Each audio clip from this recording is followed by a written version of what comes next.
Hey gang, what is going on? We are back once again with the Squared Roundtable. Ryan, Keith, myself, Juan, thanks for checking out the channel. Remember, if you like this video, give us a thumbs up and a subscribe.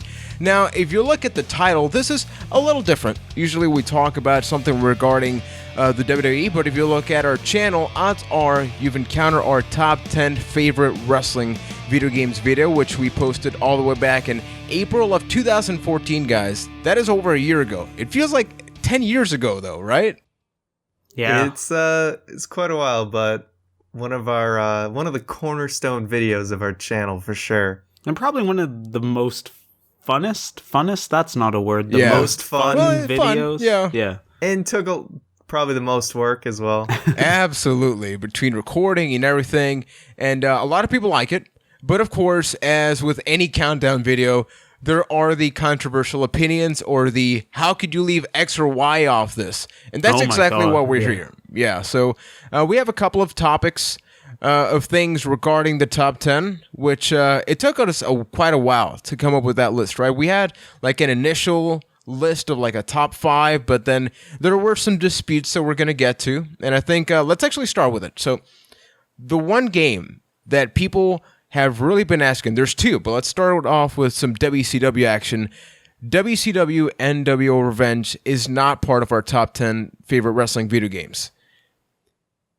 That was a controversial thing. I'm just going to point out, I wanted that in there, but two other people were like, no, we should probably go with No Mercy, which I agree. I think No Mercy was a better game. But looking back, do you think we made the right choice in leaving out Revenge? Absolutely. I don't think there's actually much of a question with it because, yes, Revenge is the first.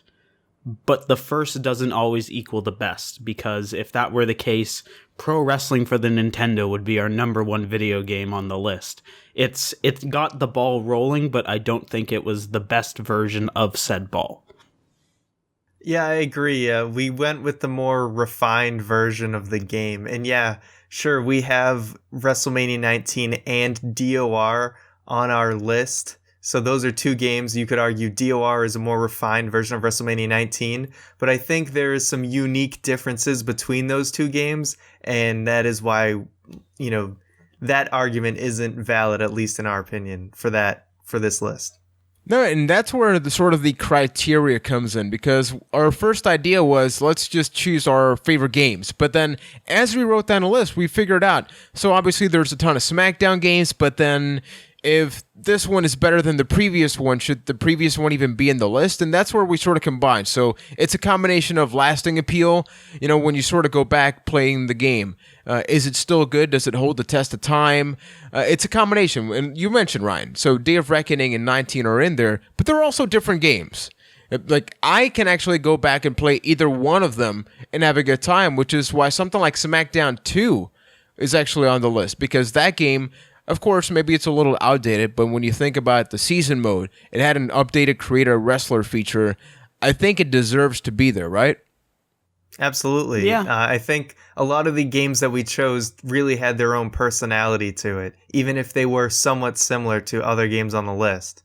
And I mean, you mentioned that one of the criteria was how it affected things when it came out, and SmackDown 2 is very important in that respect because it may seem a little outdated, maybe one might argue a little unplayable at this point, but it was groundbreaking when it came out, and I don't really think that there is anything like it. So we talked about WCW NWO Revenge. You guys know where I'm going to get to now. When we worked on this list, we know there was going to be that one game where we didn't really play enough of it or almost any, but almost daily, to this day, we posted that video over a year ago. To this day, people still talk about Fire Pro and why that's not on the list. Having said that, I actually did play some Fire Pro on Twitch. There's a video of that on the channel. So let's have like a mini conversation. You guys saw me playing it. I had a chance to play it. With what you saw, which albeit, wasn't too much, but you could get a taste. Do you think it deserves, or do you at least understand why people wanted it to be on the list? I understand why people want it to be on the list, and I think if we personally played more of it, it would have been on that list. But this is when it comes back to the whole, this is our top 10 wrestling video games. We, as a group, did not really play Fire Pro up until your stream one, right? So it's not one of our top 10. Is it one of the top 10? That case can be argued. Yeah, I'm going to agree with Keith. Basically, it comes down to, had we actually played more of that when it came out, or just, gotten more time with the game, there's a very good chance that we'd put it on our list. It's super customizable. Like, you can just do pretty much anything in that game. It's crazy how much you can do with that game. Yeah, I mean, the only drawback is the Fire Pro games kind of had that, like, isometric view, so there are some limitations to it, but in other aspects, there's unlimited possibilities. So, something like WrestleMania, the arcade game, could be argued to be taken off maybe in place of Fire Pro. And I will fight you in the street for that. Oh, I don't have as much experience with that game, so that's the one I would replace it with. They could have their opinions about what they'd replace it with, but I definitely see the merit in people wanting to include it on the list. And had we gotten more time with it, there's a good chance it would be on there. Mm-hmm. Yeah, so I did play a couple of hours, not just on the stream. I wanted to make sure that when I got on the stream, I didn't suck so hard at the game, although I don't think it really changed all that much. But it is an overwhelming game in a really good way. Obviously, wrestling games have gotten way more simulation-like as time has changed, and this is like, you can do death matches. I downloaded a save with like 800 people, 800, with like a currently up-to-date roster, a ton of moves. So I think that's outstanding. But yeah, I don't think we can really add it on that yet because, it would be hypocritical for us. We would just be adding it for the sake of adding it, not because we really felt something. Now, of course, some people that like the channel do watch Fight Night. You know that we do Fight Night on WWE 2K14, and that is a game that we actually didn't get when it first came out. We got it when it was like around $30, and because we realized, 13 has... for as good as it is, it had its problem with the countering system, Ryan, right? Yeah, absolutely. I mean, once you start playing real people and realized it was way too easy to reverse moves, it almost made online like not that fun because it was just a reversal fest over and over again. Yeah, so we found out that 2K14 fixed that, and it really did. It fixed a lot of things. I think the online was pretty good. The countering system, it was basically WWE 13, but better, which leads to the inevitable question. Number one, WWE 13 is our top 10 game. Or it's the number 10. Would we replace that? I'm pretty sure the answer is yes. With yes. 2K14. Yes. Now, it's up there, right? It's like just starting at the list. But with everything that we played, we haven't played a wrestling game this much in years, in a long time. Would it be number 10 or would it be higher? I'm not going to give an exact number of where I put it because there's just way too much to debate for that. But I have confidence that we would definitely place it higher. Like you said, we made this list and 2K14 was maybe 6 months or less old and we hadn't even touched it yet. And since we were just going by our favorites, we put 13 on there because it was a significantly good game and it had important aspects in it. But then having played 2K14, it is just better in every single way. And it just has to be a little bit higher. It's really just the polished, refined version of like the PS3 console, like that generation's wrestling game. It is, the final product. And obviously we're going to see with 2K15 and all that soon down the line. We'll see how 2K16 does that. But as far as 14, it's just like of that generation, the game to play. So it's got to be up there. Yeah, and it's just such a great balance. Honestly, I would put it maybe like at a number 5. I was thinking long and hard before we started recording, and I just have so much fun playing this game. It has such a good variety, between the backstage, the create mode. I think it was just good enough as a simulation game without it being too simulation, without it being too slow. So 2K14 definitely at least somewhere in the top 10. Now, Keith, taking it over to you. One game that caught a lot of people off guard was Def Jam Vendetta, which we've had the chance to play for years before. So this is something to us like, you talk about the evolution of No Mercy is technically this game, but were you surprised by the reaction of like, how can you put Def Jam, like some rap game in this thing? What? No, not really. Just because when you think wrestling game, you don't really think Def Jam Vendetta. It's kind of like this weird outlier. I know, right? Like, who would have thought DMX versus Redman is the ultimate wrestling experience? But hey, you never know. I really like Def Jam Vendetta. I think it is a very fun game. I think it out WWE All-Stars, if you know what I mean. It's just a crazy fun arcade game that, man, I'm bummed out they didn't make more of. But like you mentioned, it's kind of like the inheritor of the No Mercy engine and where all of those games ended up, because it was actually the last game on that engine, which is crazy to think about. Did you play Def Jam Fight for New York? Yes, I did, and that was a different game. It wasn't the same thing. Yeah, they strayed away from that. Yeah. I did hear people, I think we got some comments saying that Fight for New York was better, but is it because it was less of a wrestling game because I know you were the main proponent for the list, putting that on the list. Yeah, I mean, there wasn't even a wrestling ring in that game. It was more of like a pit fight style thing where all of Def Jam Vendetta happens inside a wrestling ring, so I think it was more of a wrestling game. Didn't we have this conversation back in the day? I feel like at some point Yeah, we had did. it on the podcast too. So maybe we can have a comparison, Fight for New York versus like WCW Backstage Assault. So just out of the ring, we removed the wrestling ring That would out of involve the playing wrestling game. WCW Backstage Assault, and that's where I back out a little. Yeah, we back up a little bit. So some of the things, obviously, we knew that putting SmackDown vs. Raw 2006 in number 1 would get some people thinking. Oddly enough, I was actually more surprised that a couple of people did agree. I would say we got a couple hundred comments saying, yeah, that game was great. Were you surprised more at the latter or the former? I think I'd be more surprised if people did agree with us, because 06 seems like kind of an obscure pick for number 1. You probably wouldn't see any other, if any, lists that would pick the same game. But it was just a very personally special game for the three of us, because it's the one that all three of us played the most together, and with a whole other group of people. We had a whole community playing that game, essentially. So it does have that meaning to us, and it really was the first I'm feeling wrestling nostalgic, game guys. to have like a playable online, because SmackDown vs. Raw, you could only do like singles matches, and Braun Panties I think was the only other one you could do.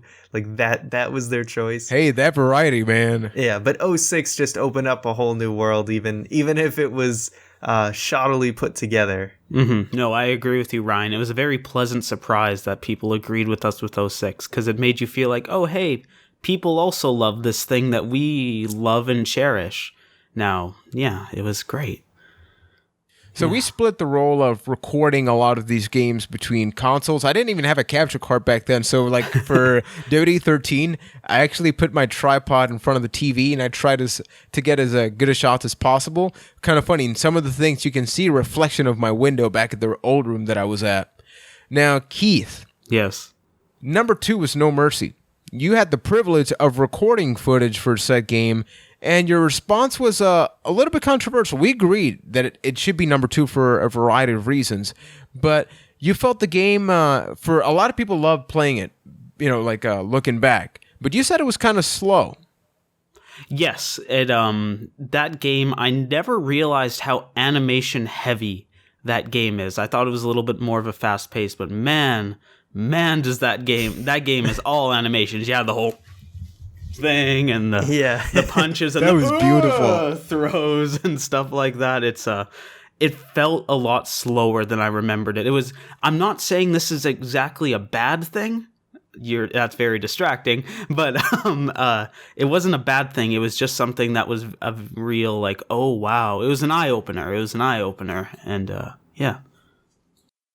Okay, so if you notice, with the exception of WWE 2K14, these games have been out for a couple of years. We're recording this before 2K16 comes out, and we do know that the games are continuously going to be going more simulation heavy. So my closing question is, do you think that within the next 10 years, I'm daring to say, will we ever get another wrestling game that actually takes a top 5 spot on our list? I definitely think so. Maybe not a lot of people were crazy about the 2K15 gameplay, but I actually really liked it. I think they just need to add more moves and all that and just refine it. But I really liked the foundation of it, and I think that it's going in a really good direction. So I have confidence, whether it's 2K16, 2K17, or 2K18. 2K20, man. Let's go with they're going to get it right, and it's going to be awesome. So I definitely think there's a great chance. Yeah, I mean, if they can't crack the top 5 in the next 10 years, wow, is that depressing. I don't even know. I'm not even going to think about that any further, but I somewhat disagree with you, Ryan, about the whole they should move farther in the simulation route, because the farther they move in that, the slower it feels, and eventually the wrestling games start to feel sluggish and borderline unplayable. Like 2K15 was slow. It's still faster than No Mercy, though, and people regard that as one of the greatest games ever. Good point, yeah. But I feel like they should move a little bit back in the 2K14 direction, where it's not as slow, but still, you've still got that little bit of simulation in there, and just enough to make it feel like, okay, this is a real product, but not so far that it's like, oh, he's climbing to the ropes and then he's going to do the punch. But that rope animation. I think we can be confident that there'll be some game down the line that will crack that point. Because if you just look at our list, it's like pretty much, all the errors, every couple years there's a game in there. It's not like we have all our games spaced during one period of time. We've got stuff from the early 2000s and the late 2000s up till today. Like there's not too much of a year gap between these games. Truth. Yeah. So for me, I think there's definitely going to be a top 10 game. I don't know if we're going to get a game that gives us the same feeling as a No Mercy or 06. And I'm not saying for nostalgia's sake, because games, we are getting incredible experiences with the current generation. But wrestling games do seem to be sort of trying to play catch up rather than being the epitome of gaming right now. But I am hoping that if we do get a simulation route, which we are inevitably going into, we get it to the point where we feel some kind of experience rather than just, I'm going to grapple you till I win. Because if you're going that route, then do your absolute best with that. Don't half-ass it. Be like, it looks real, but I can still run and grapple you and kick your ass. So for those listening, I would like to know does this help solve with some of the controversial things? It's been over a year. We're trying to do a little bit of damage control here.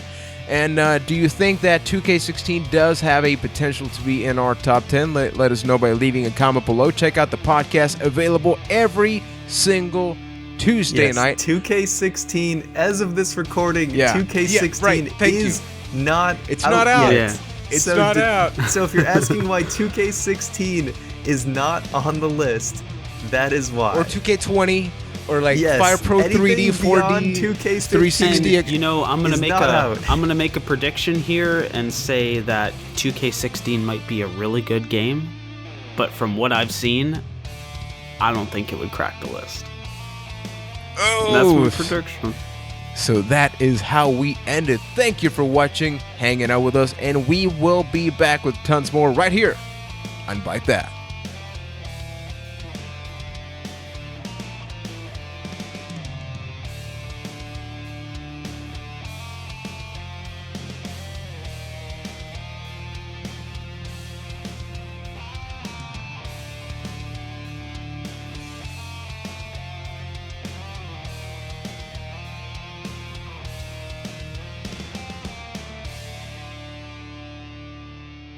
Okay, ready? Ryan. Thank God I recorded that. That is the closing thing. Yep. We needed that.